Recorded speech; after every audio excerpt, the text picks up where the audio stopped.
तो आइए स्वागत कीजिए हिंदुस्तानी फिल्म संगीत सॉरी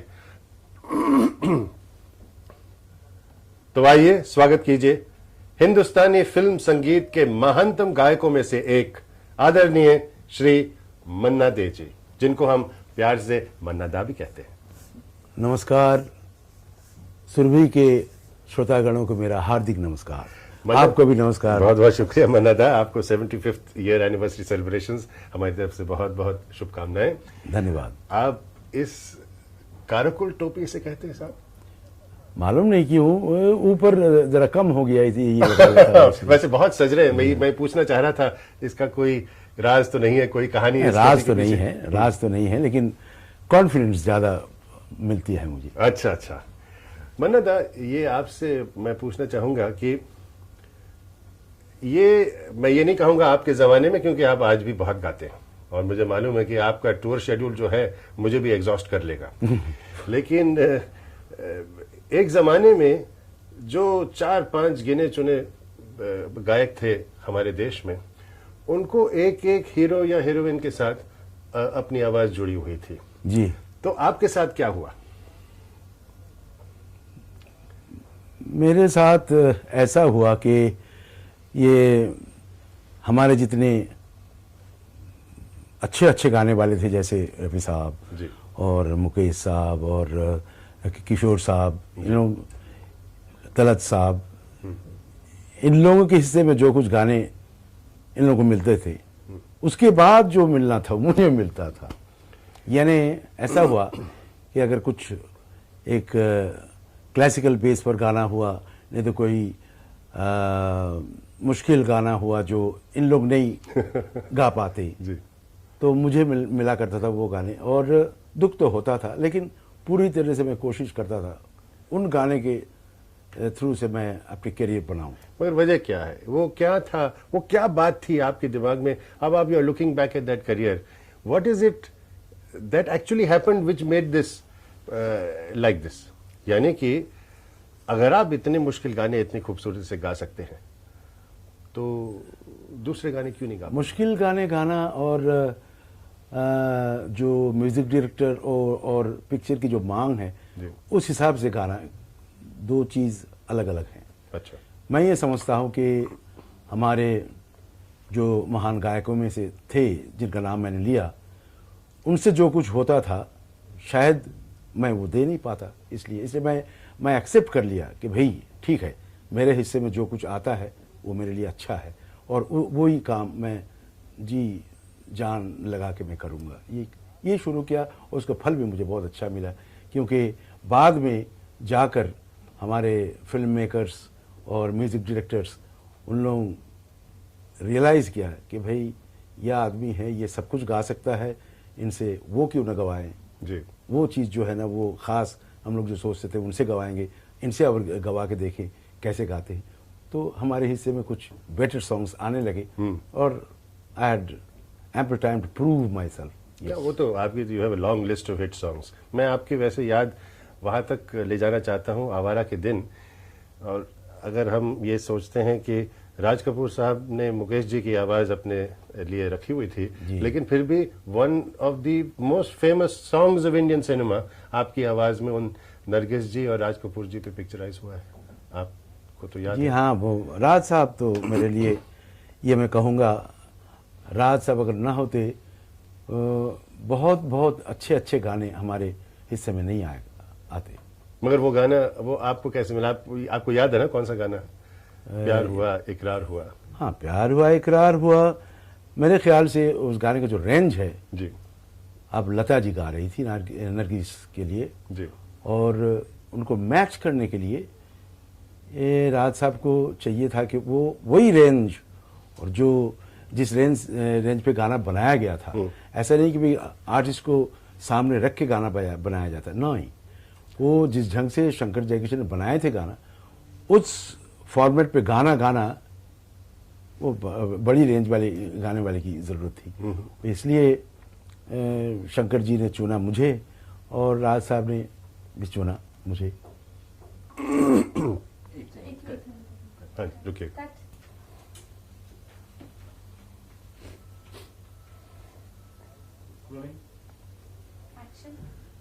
तो आइए स्वागत कीजिए हिंदुस्तानी फिल्म संगीत के महानतम गायकों में से एक आदरणीय श्री मन्ना डे जी, जिन्हें हम प्यार से मन्ना डा भी कहते हैं। नमस्कार सिद्धार्थ जी, सुरभि के दर्शक गणों को मेरा हार्दिक नमस्कार। जी मन्ना दा, ये टोपी आपको बहुत जच रही है, इसके पीछे कोई कहानी या कोई राज? अपर स्टोरी थोड़ा ढीला हो गया है, इसलिए ये मैं इस्तेमाल करता हूँ और कॉन्फिडेंस मिलती है। कोई बात नहीं जी, ऐसी कोई देयर इज नो क्वेश्चन। आपकी अपर स्टोरी में से बहुत सारे यादें और बहुत सारे खूबसूरत गाने छुपे हैं जो आज हम दर्शकों को सामने मिलेंगे। तो पहले मैं ये आपसे पूछूंगा कि आपके हाइट ऑफ सिंगिंग के जमाने में वो जो गिने चुने गायक जो हुआ करते थे, they were associated with one particular actor या एक्ट्रेस। तो I would say they were lucky. they were lucky. Yes. What was the reason for that luck? Maybe the quality of the voices. I would say कि महान गायक तो थे ही, जी रफ़ी साहब, मुकेश, तलत साहब और किशोर कुमार, जी हेमंत कुमार, ये तो अपने अपने जगह पे बहुत बहुत ही अच्छे थे। जी और उनको चुना जाता था इसलिए कि टिपिकल जो गायकी चाहिए था और जो रस चाहिए था वो उन लोग दे सकते थे, इसलिए उनको फर्स्ट चांस तो उनको ही मिलता था। जी और बाकी गाने तो हर तरह के गाने बनते थे, फिल्मों में दिया जाता था।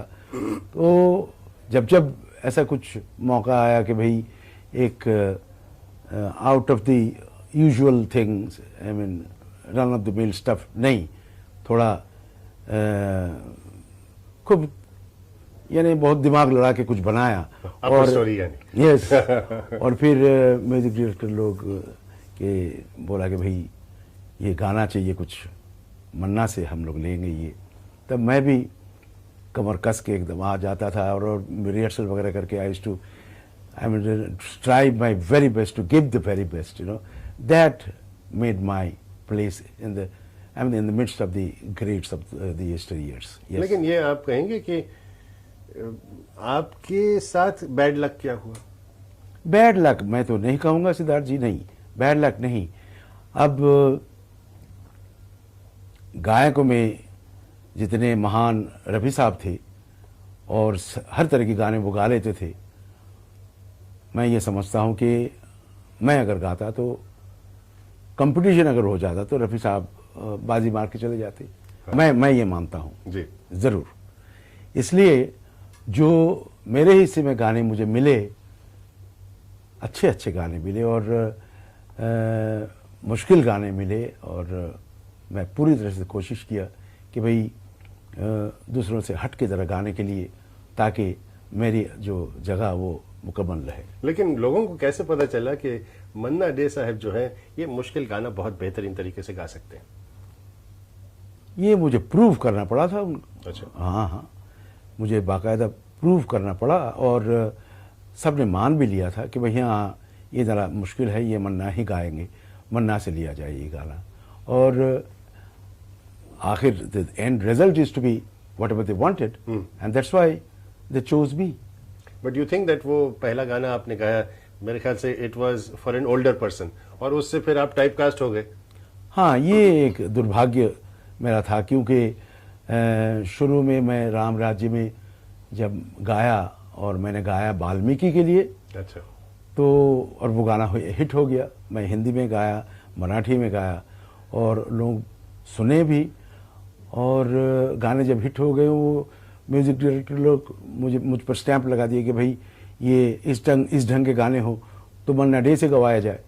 तो मैं गाने लगा जितने, और जब जाकर स्क्रीन पे देखा कि भाई मैं प्लेबैक दिया करता था कोई बूढ़े के लिए दुर्भाग्य था मेरा, और मैं मन ही मन में रोया करता था कि भाई I am young man and this is my fate. Many a time I was even wanting to go away from here to some far off places. But then the pluck in me, you know, I was not a person to leave things like that, you know. रियाज करता था, बाकायदा सीखता था अच्छे उस्तादों के पास, और 1950 में एक ऐसा मौका आया जब आप जो मेरे धर्मपत्नी हैं सुलोचना जी। मेरे जीवन में आई हुई थी और उन्होंने कही कि भाई you have to prove something and with purpose any song that you sing you have to prove something. वो क्या था एक्चुअली? एक्चुअली प्रदीप जी ने लिखा था एक गाना, बर्मन साहब ने बनाए थे वो धुन, ऊपर गगन विशाल नीचे गहरा पाताल बीच में धरती वाह मेरे मालिक तूने किया कमाल। ये गाना जब मैं गाया तब सब ने यानी I did arrest their attention and they had to say बड़ा स्टेंटोरियन वॉइस है एंड बड़ा यानी फोर्सफुल सिंगिंग है ये, because I did remember my uncle KC Dey and remembering him I actually faced the microphone and sang that song, so it was sung actually in my uncle's style. तो आप हमें याद दिला सकेंगे उस गाने का? वो बहुत खास गाना है। सुबह सुबह अच्छा देखता हूँ।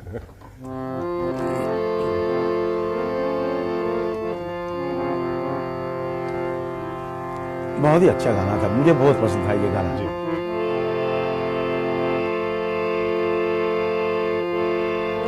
ऊपर गगन विशाल नीचे गहरा पाताल बीच में धरती वाह मेरे मालिक तूने किया कमाल। अरे वाह मेरे मालिक क्या तेरी लीला तूने किया कमाल, तूने किया कमाल। ऊपर गगन विशाल। और फिर ये अभी तो मैं एकदम खुल के नहीं गाया, मुझे गाना पड़ा था क्योंकि आउटडोर सॉन्ग था जी। और डायरेक्टर थे मरहूम नितिन बोस, वो हमारे चाचा के बहुत ख़ास दोस्तों में से थे और उन्होंने कहा कि बन्ना चाचा को याद करके गाओ गाना, और बिल्कुल खुली हवा में गाना हो रहा था, ऐसे होना चाहिए। तो मैं कोशिश किया और वो गाना हिट हो गया। I would say that was the start, that was the actual start of my career.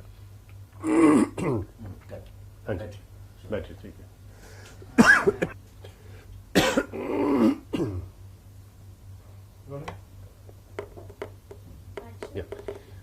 मौलाना, आपने कहा कि आपने ये गाना अपने अंकल केसी दे जी के स्टाइल में गाया। जी हाँ। वो क्या स्टाइल था जिससे आपसे आप प्रभावित हुए थे? मेरे चाचा जी 13 साल की उम्र में अंधे हो गए थे। अच्छा।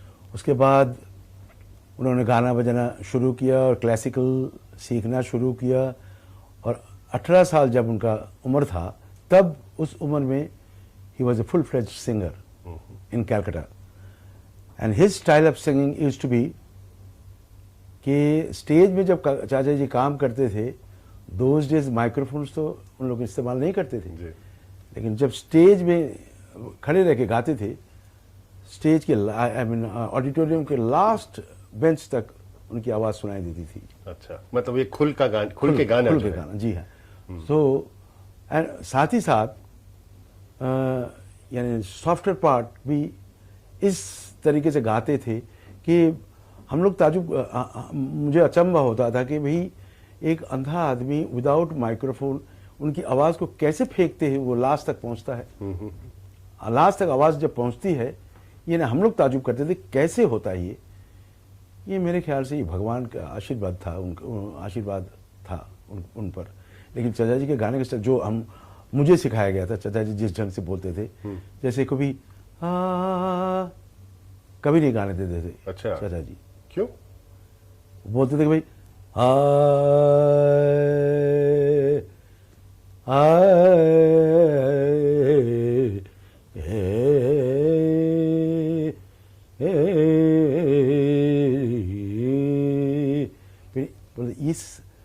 आवाज़ खुल कर रियाज करो, यानी पूरी यानी सांस लेके और आवाज़ की जो टिम्बर है ना, उसको ठीक से तुम मंझ लो, तो उसके बाद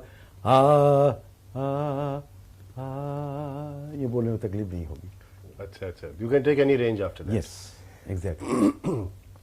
There was a song, दो आप कह रहे थे जो राज कपूर जी ने नरगिस जी और राज कपूर जी पे फिल्माया गया, one of the according to me one of the immortal songs of Indian cinema, जो आपकी आवाज में रिकॉर्ड किया गया था, लता जी की आवाज में।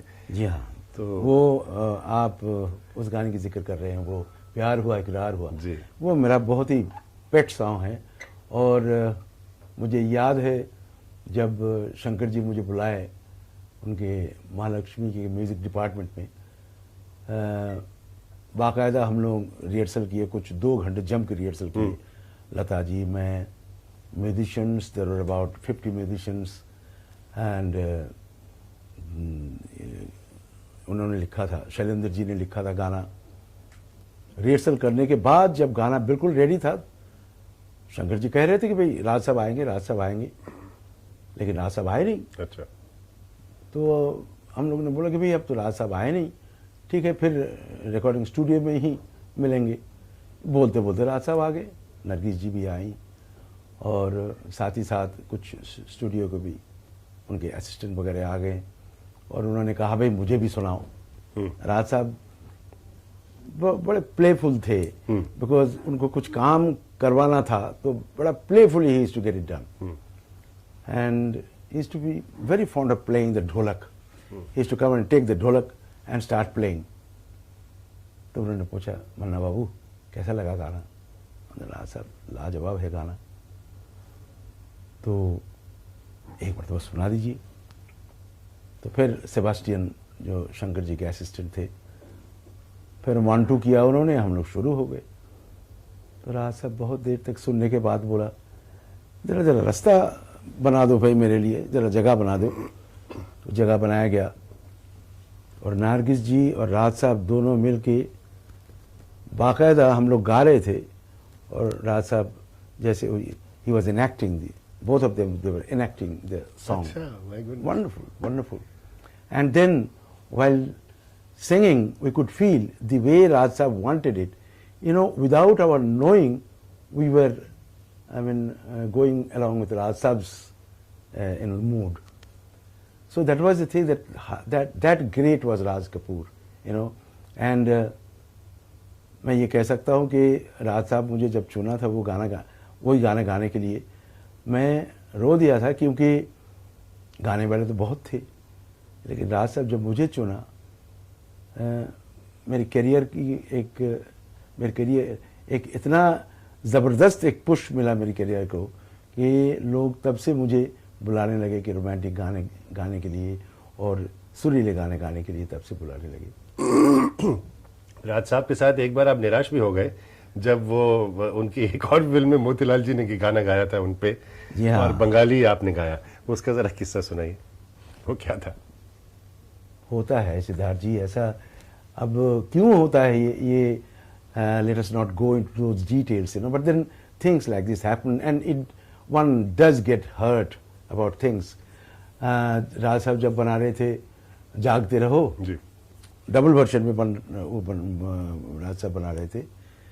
The Bengali version was Ek Din Ratre, one night, one particular night. That was the meaning of that. So there was a song which was being sung on the screen by Chhabi Biswas, the then, I would say, the doyen of the Calcutta stage. He was doing the role.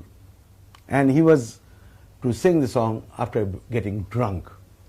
तो सलीम ने बड़ा अच्छा गाना लिखा, এই দুনিয়ায় ভাই সব হয় সবই সত্যি ঘুরিয়ে দুনিয়ার লাট্টু ভগবান হারিয়ে চলেতে, means after you have लाट्टू means that क्या बोलते हैं जो वो धागे से स्पिन्स, हाँ, वो तुमने फेंका, फिर उसके बाद you have lost the लत्ती, it's going on round and round, spinning without any direction. Yes. So and he was to sing this after getting drunk. So and it was a challenge. This is the version of Zindagi Khwaab Hai, right. Haan. So after he sang that song, Raj Sahab liked it very much, very much. But then later on I came to know that the Hindi version was being sung by Mukesh. Mukesh was a dear friend of mine. I didn't mind Mukesh's singing, but I did mind that for the same character, of course, the different persons were there, But for the same characterization, two artists in Bengali and Hindi, different people were working. And I was singing for the Bengali person. And the other thing which was being enacted by Motilal ji, Mukesh Singh, मुझे बहुत दुख हुआ. And मैं सलील से कहा कि भाई कुछ भी करो, ये गाना तुम बंगला गाना मुकेश से ही गवा लो. और ऐसा नहीं होना चाहिए. मैं तो अपना करियर शुरू किया था बम्बई में. ऐसा ना लगे कि भाई मन्ना डे सिर्फ बंगाली गाना गा सकता है, हिंदी गाना नहीं गा सकते. ये मुझे बिल्कुल, I was not going to accept it. तो राहत साहब ने बोला मुझे, मन्ना बाबू बहुत समझाया मुझे. और राहत साहब जब बोले तो मुझे और बोलना ही क्या था, मैं गा दिया, खुश हो गया. बट आप तो ये बात तो है कि बंगाली गानों में तो आप तो छाए हुए थे ना, तो इट वाज ऑलमोस्ट लॉजिकल कि बंगाली गाना तो आपको गाना ही है. नहीं सिद्धार्थ जी, उन दिनों में हेमंत कुमार का नाम बहुत था. अच्छा. बंगाल में हेमंत कुमार छाए हुए थे. यानी for any other artist to go and make some dent somewhere, it was rather impossible. तो ये जो this was a milestone in my career, this Bengali song Ek Din Ratri. And then there was another movie in which Uttam Kumar, the all-time great hero of Bengal, he was working. And Hamesha Hemant used to sing for him, his playback. So there was a person called Saroj Babu. He was very fond of my voice. And उन्होंने कहा कि भाई हम तो उत्तम कुमार के playback मन्ना दा से लेंगे. तो उधर के जो क्या बोलते हैं हमको, जिन डिस्ट्रीब्यूटर लोग हैं, उन्होंने तो हो ही नहीं सकता है, क्या बात कर रहे हो, गाने पे पिक्चर चलती है भाई. वो नहीं, ऐसा नहीं. वो 2 गाने थे, वो उन्होंने लेने नहीं दिया. लेकिन सरोज बाबू ने कहा कि भाई ठीक है, आप लोग डिस्ट्रीब्यूटर हैं, आप पैसे देते हैं, ठीक है, वो गाने हम वही गाने रखेंगे, लेकिन उत्तम कुमार की ज़बान पे नहीं, दूसरे कुछ कैरेक्टर हम बना लेंगे, उनकी ज़बान पे रखेंगे. तो बाद में जाकर उत्तम कुमार ने ओके किया और फिर मैं गाना गाया. वो भी शुरुआत मेरे लिए बंगाली पिक्चर की, बंगाली फील्ड में, बंगाली फिल्म वर्ल्ड में मेरा क्या पहला कदम था. वो जो उसकी एक झलक, क्योंकि ज्यादातर लोग मेरे ख्याल से हिंदुस्तान में एक गाना तो था जो लता जी के साथ मेरा डुएट था जी, बहुत बेहतरीन गाना, कि प्रथम কাছে এসেছি, कि প্রথম ভালোবেসেছি, কিছুতেই যাই না ভেবে, कि প্রথম তারা জানা তুমি না আমি. It was a romantic song and it's a beautiful song. But we would also like to see कि वो जिंदगी ख्वाब है, उसके मुकाबले में आपने क्या गाया. हाँ, वो बड़ा मुश्किल गाना था.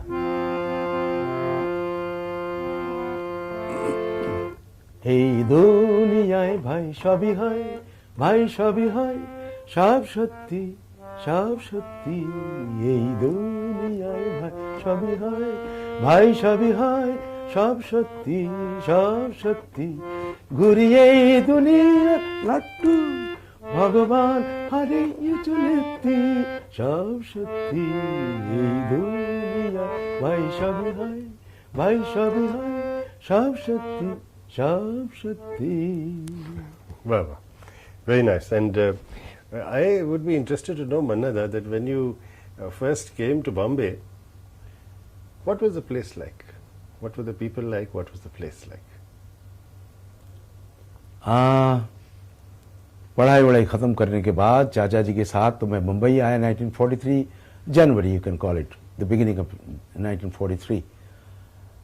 काम करना शुरू किया उनके साथ, उनके असिस्टेंट बन के. सायन में रहा करता था, और जहाँ हम लोग रहते थे जी, आस पास में एक मकान नहीं था, कुछ भी नहीं था, दुकान नहीं था. और लगता था कि भाई कुछ वनवास में हम लोग आकर रह रहे हैं.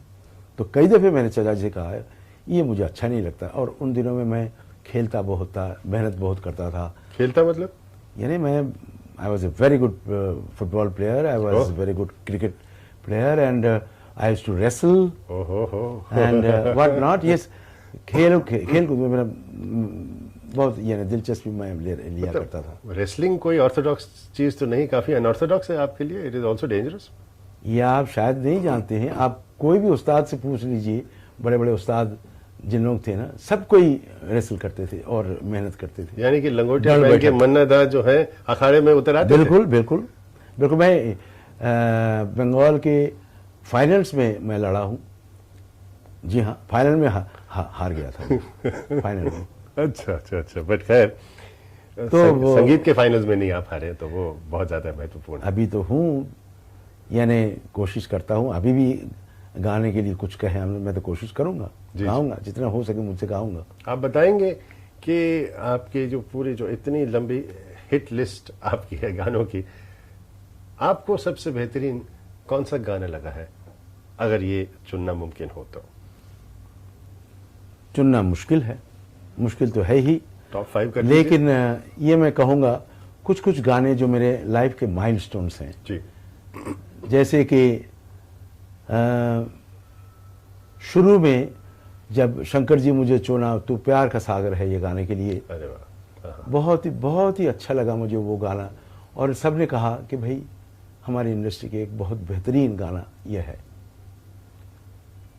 फिर उसके बाद मदन जी ने मुझसे गवाया कौन आया मेरे मन के द्वारे, वो इस ढंग से गवाया, वो उसमें न मालूम वो आम जैसे रोमांटिक गाने होते थे ऐसा नहीं था, उसमें कुछ यानी गाना पड़ा मुझे। वो जो शुरू में ही जो मदन जी जो ये जो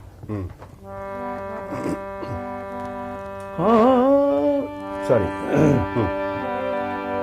कौन आया मेरे मन के द्वारे, पायल की झनकार लिए, यानी एक सादा सीधा रोमांटिक गाना नहीं था ये रोमांटिक वर्ड्स थे, लेकिन गाने के हिसाब बिल्कुल क्लासिकल पे था। वो मदन जी ने कुछ आपको, किस तरह से आपकी इंटरेक्शन हुआ करती थी? मदन साहब ये तो मैं कहूँगा नहीं कि बहुत अच्छा गा लेते, लेकिन गा लेते थे मदन साहब। ठुमरी वगैरह, चैती, कजरी बहुत अच्छा गाते थे मदन साहब, और गज़लें खास करके बहुत अच्छा गाते थे। और उन्होंने जिस ढंग से बना के दिया मुझे लगा कि भाई ये एक गाने वाले हैं, इनकी बनाई हुई चीज़ मैं जब गाऊं ज़रा संभाल के गाना पड़ेगा, क्योंकि वो जो गा रहे हैं उनसे बेटर गाना पड़ेगा मुझे। इसलिए मुझे लगा कि that song also gave me some kind of a footing in our film industry. Right, कि भाई हर गाना रोमांटिक हो चाहे कुछ भी हो, हर गाना बिल्कुल बगैर सीखे और बगैर यानी रियाज किए हुए कोई भी गाएं, और रियाज किया हुआ आदमी जब गाएं, इसमें फ़र्क ज़रूर होता है। जी जी, ये मुझे प्रूव करना था। तो रियाज मतलब आप बहुत रेगुलरली करते थे? अभी भी करता हूँ, अभी भी करता हूँ। ये आपने करीब करीब सभी म्यूजिक डायरेक्टर्स के साथ गाया है। जी हाँ।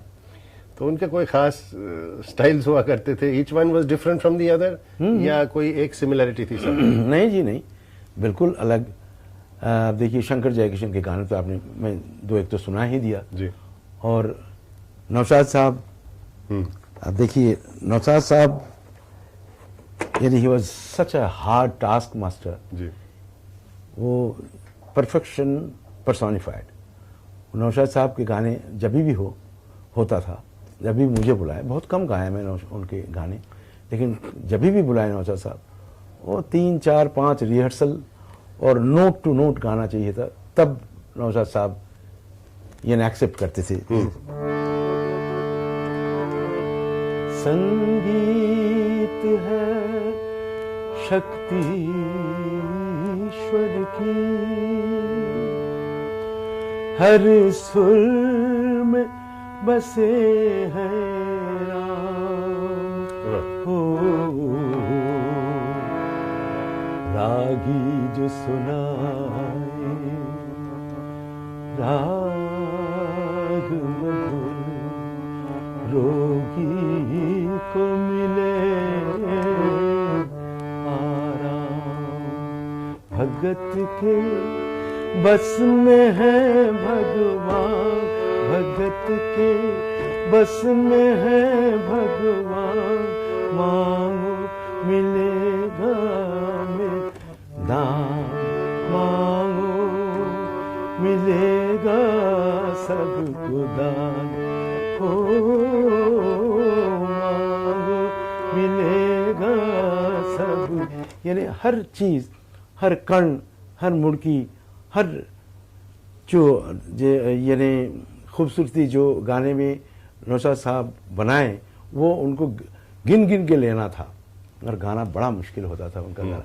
इवन रिकॉर्डिंग में इमेंस पेशेंस, वाह भाई वाह क्या बजाया आपने, बहुत अच्छा, एक मरतबा और। अच्छा अच्छा। नौशाद साहब हमेशा कहते थे वाह वाह वाह वाह, अरे भाई क्या हरकत लिया उस वक्त आपने, बहुत अच्छा लगा, एक मरतबा और शंकर जी ने बहुत आपको बिलीव किया है, आपके क्वालिटी और Shankar ji I would say he was instrumental in giving me the required break in the line. Oh yes. Then उसके बाद अब देखिए ना, नौशाद साहब हो गया, फिर उसके बाद मदन मोहन साहब, मदन मोहन के गाने कौन आया मेरे मन के, तो लास्टली मैंने गाया था हर तरफ अब यही अफसाने, हर तरफ अब यही अफसाने, हम तेरी आंखों के दीवाने हैं, हम तेरी आंखों के दीवाने हैं, हर तरफ अब यही अफसाने। इसको फिर सिखा ले थोड़ा सा ये। I would join you. I can't join you. I am feeling very frustrated.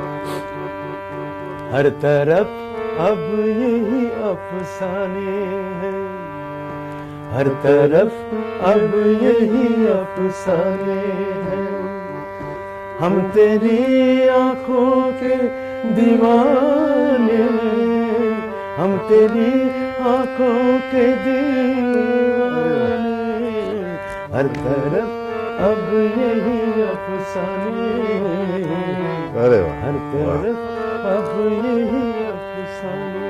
वाह वाह, बहुत खूबसूरत, बहुत मदन जी ऐसे बनाते थे। मैं ये कहूँगा कि he was most modern, and उनके गाने में the modern and the old, he used to merge the both the things so beautifully.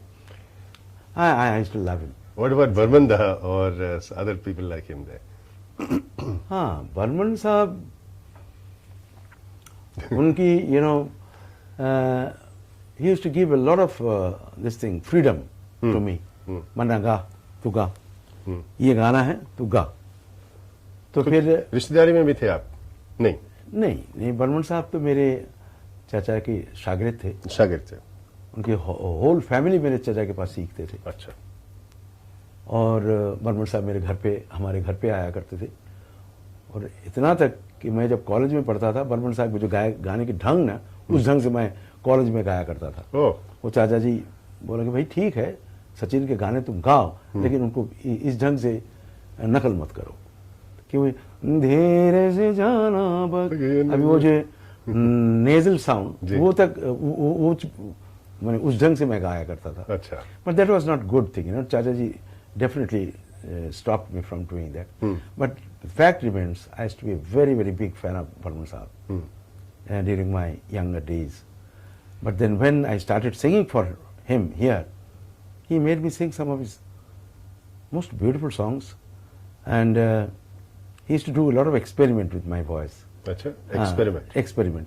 वो बोलते थे कि भाई ये एक मजदूर का गाना है, तो मजदूर मालिक ने हाथ का है दो दिए, ये that rough thing you have to sing. And then again is to say ये बड़ा कोमल गाना है रे, तूने जो गाया था वो काबुली वाला में आया मेरे प्यारे वतन, उसी आवाज से तू गा ये गाना। और कैसे वो गाना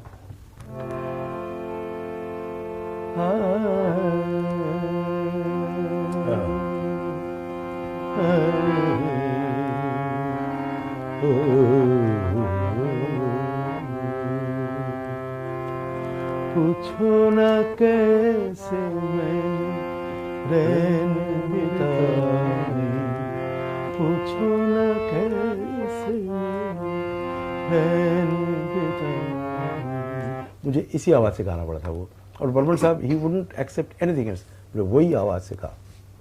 and then when I sang, oh my God, he shed tears. Well, yes, you have brought tears in my eyes. मैंने तो एक सिंगर गाने से तंग नहीं आता है, कितने गाने गाए। आना नहीं चाहिए, आना नहीं चाहिए। Singing, as far as I am concerned, you see, that is the only thing that has kept me alive. And in हंसी मजाक, मेरे bad moods, in my ecstatical moods, and for everything I am prepared to sing.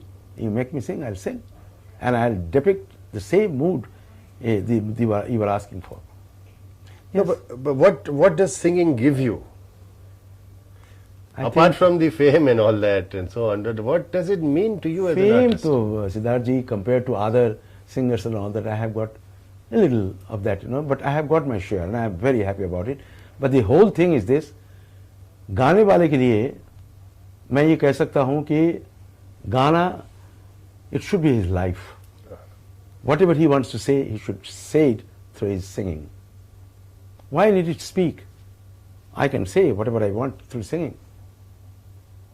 And that is how I have always endeavored to really live up to this belief of mine कि भाई गाना मैं जब गाऊं तो गाने के ज़रिए मैं जो बोलना चाहूँ उन लोगों को एक्सप्लेन ना करना पड़े, वो समझ लें ऐसे।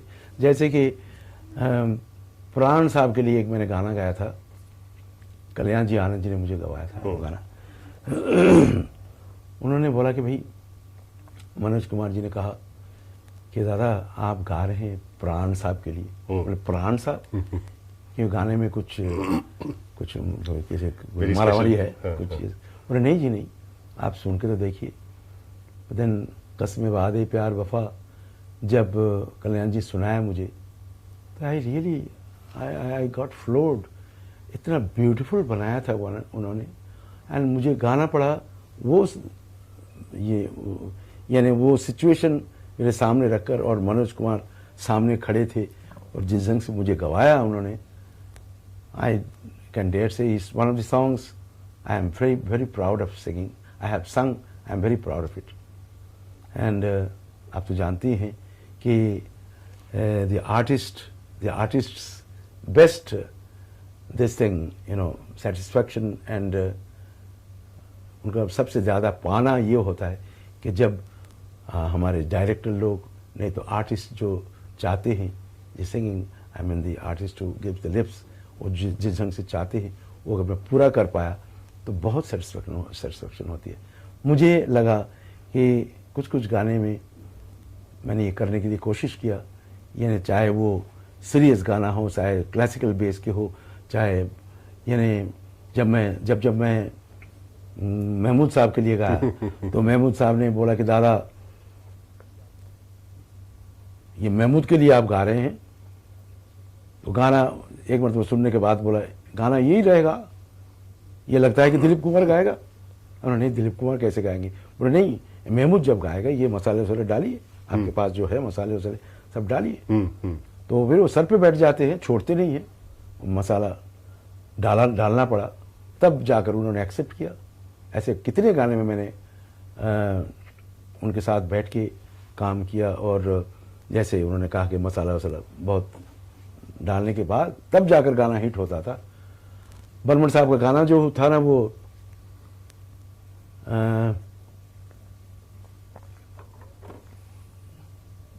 गैर के संग जब घर से निकले शहर को जाने लगे, जब मिली उनसे नजर झूठी कसम खाने लगे, अरे हटो काहे को जब बनाओ बतिया। यानी इस ढंग से महमूद साहब ने बोला, अरे हटो काहे को बनाओ बतिया, दादा गाइए ऐसा, यूं गाना पड़ेगा आपको। I have to sing that way. Okay, will hold for a second.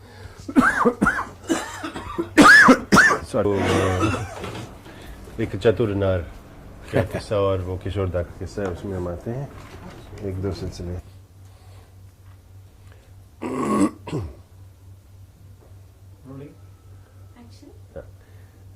मन्ना दा, ये महमूद साहब के लिए जो आपने कॉमेडी गाने गाए हैं, they must have required a lot of energy from your side, and when you go to sing it, I mean, do you have to sort of, how do you sing those? आपको गाते गाते you have to act out the whole thing to get the feeling?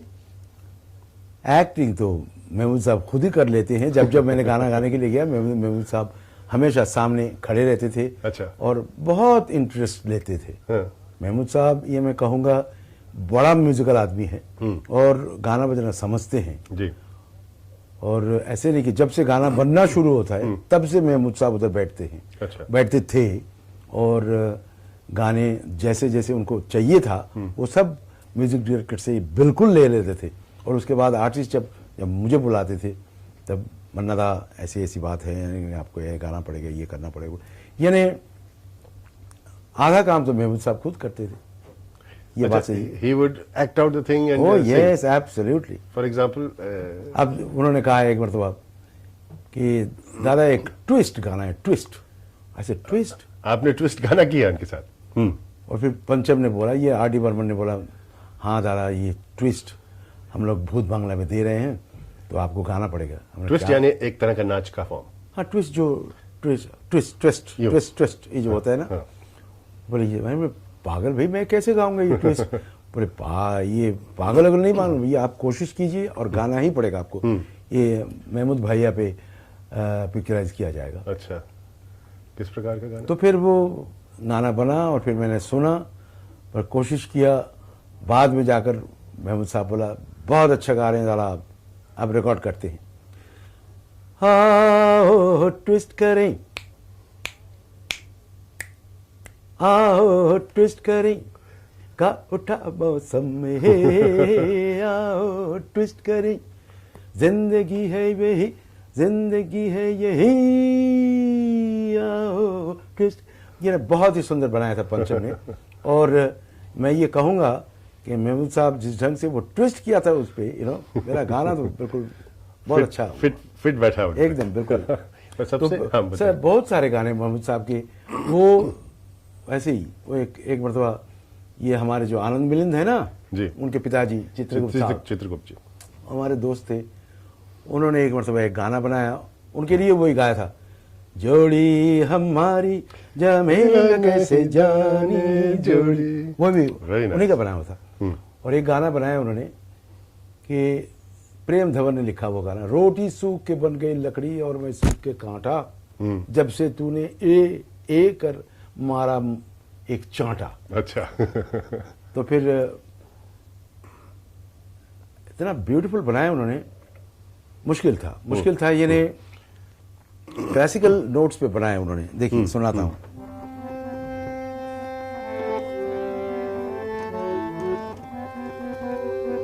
रोटी सूख के बन गई लकड़ी और मैं सूख के कांटा, जब से तूने कर मारा प्यार का चांटा, देखी अनाड़ी तोरी प्रीत, देखी अनाड़ी तोरी प्रीत, चुप के घरों से नल को जला, सीखी कहाँ से देखी अनाड़ी तोरी। वाह, बहुत अच्छा बनाया था उन्होंने। लेकिन ये जो ये मसाला डाला गया जी, ये महमूद साहब के कहने पर, दादा और मसाला डालिए और मसाला डालिए। ये मसाला डालने के बाद जब गाना यानी रिकॉर्डिंग हम लोग किए और उसके बाद जो सुना गाना, बोले वाह भाई वाह, करीबन that is the end result was so satisfying, One of the very famous songs that you have sung with Mahmood Saab is a duet with Kishore Kumar ji. Oh my, oh God. Ek Chatur Nar. I think we had a sitting in Kishore's house, maybe for 6-7 hours. अच्छा 6-7 hours. अच्छा सब हम लोग सब बैठे, पंचम, महबूब साहब, मैं, किशोर, गाने लिख रहे थे मेरे ख्याल से कौन, हसरत साहब, तो कोई भी, and we sat for 6-7 hours, खाना वाना उधर ही सब कुछ, फिर खाना वाना खा के फिर बैठ गए। और बाद में जब गाना बना, ये लगा कि भाई ये रिकॉर्ड करना भी बड़ा बड़ा मुश्किल रहेगा, क्योंकि किशोर कुमार ऐसे एक आर्टिस्ट थे जो his brain is to keep on brimming with ideas. तो अभी एक गाया, 5 मिनट के बाद जब रिहर्सल कर रहे थे, फिर दूसरा ही कुछ गा दिया उसने। यानी सो इनोवेटिव ही वाज, इसी गाने में मतलब जो 6-7 घंटे आपने रिहर्स किया, जी हाँ, फिर फाइनल टेक में कुछ और गाया। एक जगह था, मैं सुनाता हूँ, सुनिए। हाँ।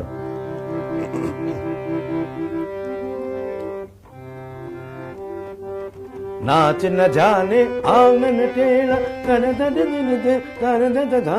नाच न जाने आंगन टेढ़ा,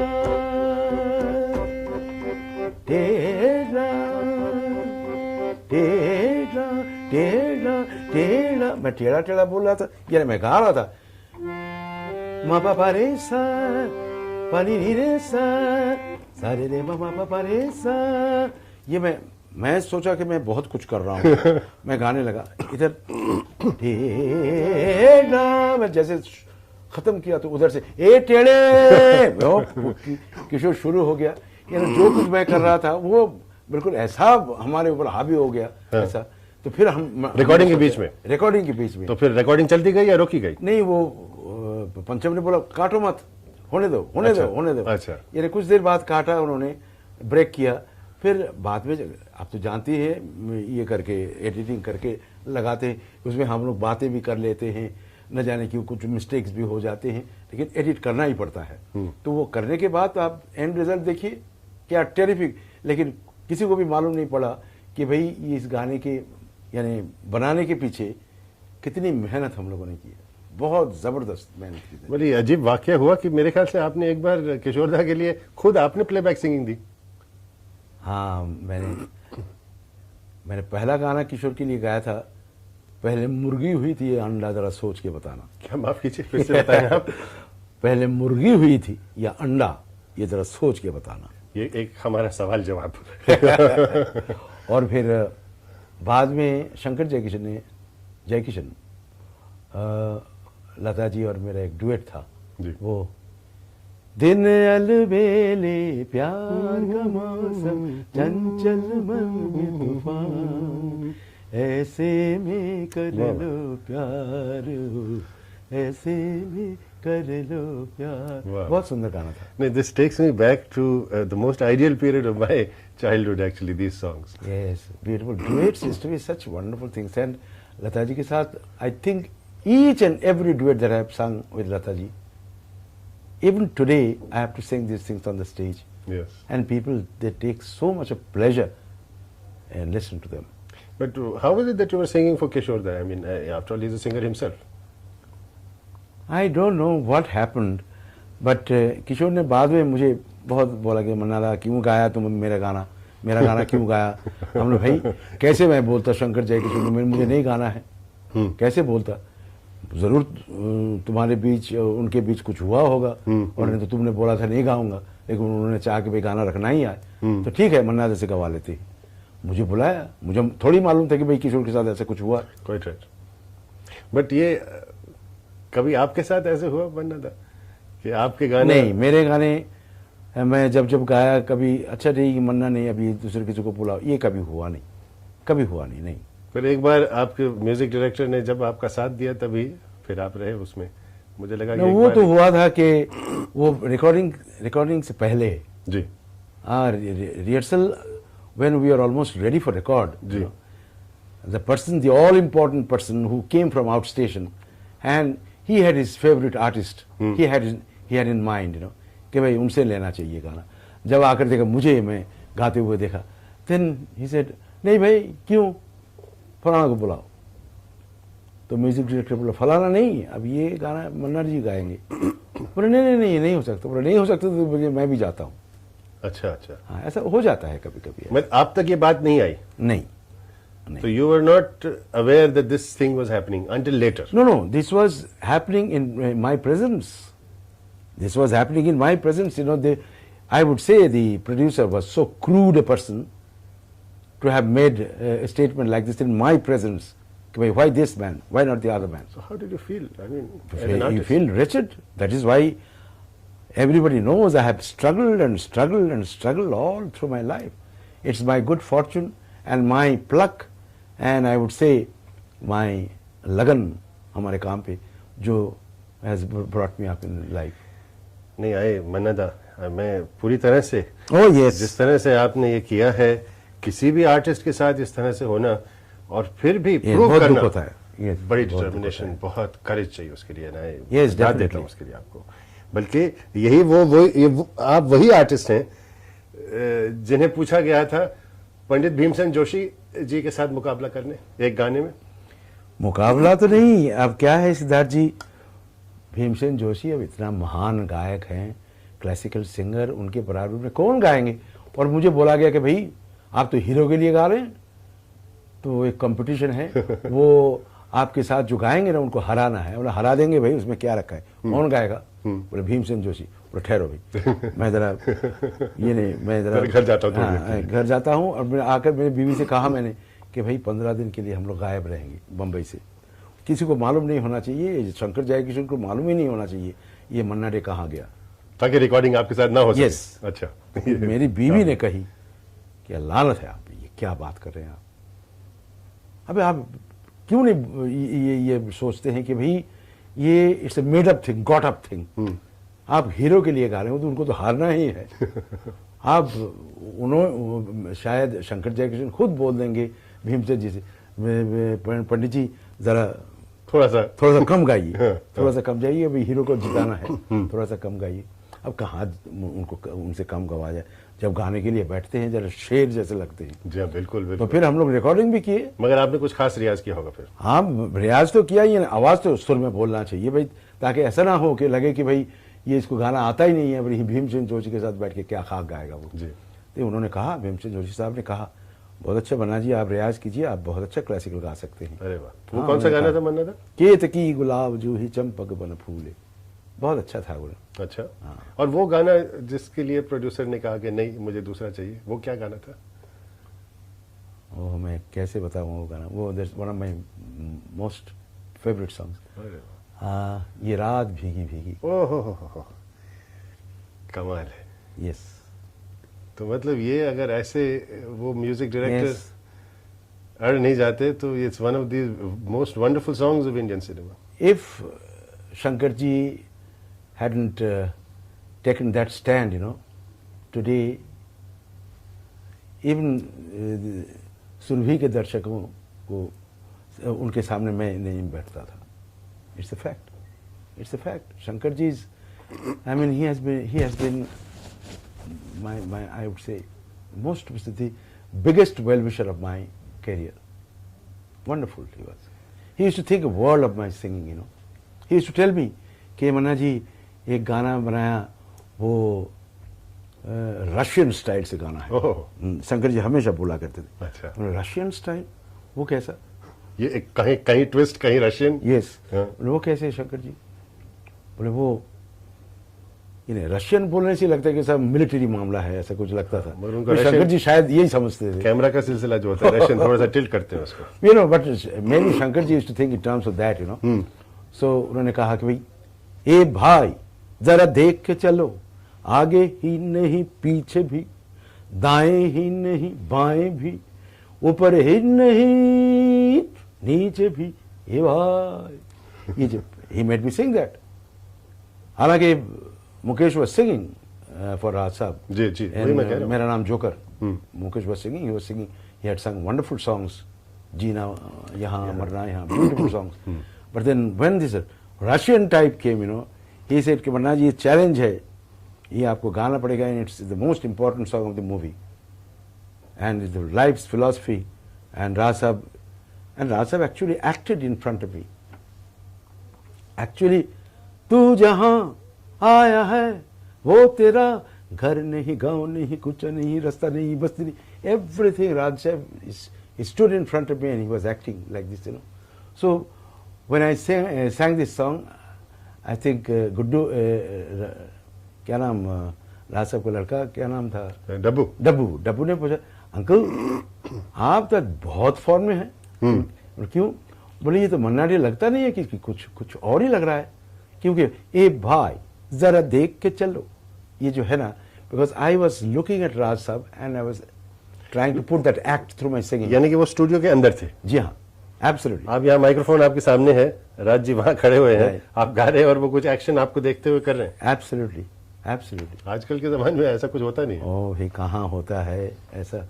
मैं कहूँगा दोज वर द डेज जहाँ यानी एक रिकॉर्डिंग, खास करके राज साहब से recording, it used to be an event of the industry. Tardeo में ये मीनू कतरक रिकॉर्डिस्ट होते थे, हुआ करते थे उन दिनों में। रिकॉर्डिस्ट मीनू कतरक, उनके assistants, musicians, the music directors, Raj sahab what you call unit members, and this Raj sahab के यूनिट मेंबर। जब भी राज साहब के गाने होते थे, उधर शम्मी साहब होते थे, क्या नाम हमारे शशि जी होते थे, नरगिस जी होती थी, एंड सब कोई होते थे। और बाहर भीड़ यानी 2-3 हजार लोग खड़े रहते थे। अच्छा। And it is to be event right from morning till evening, and then खाना पीना सब करके कोई रात के 11-12 बजे हम लोग घर जाते थे। Wonderful days really. At age 75, Manna da, looking back and looking forward. Sorry, Okay.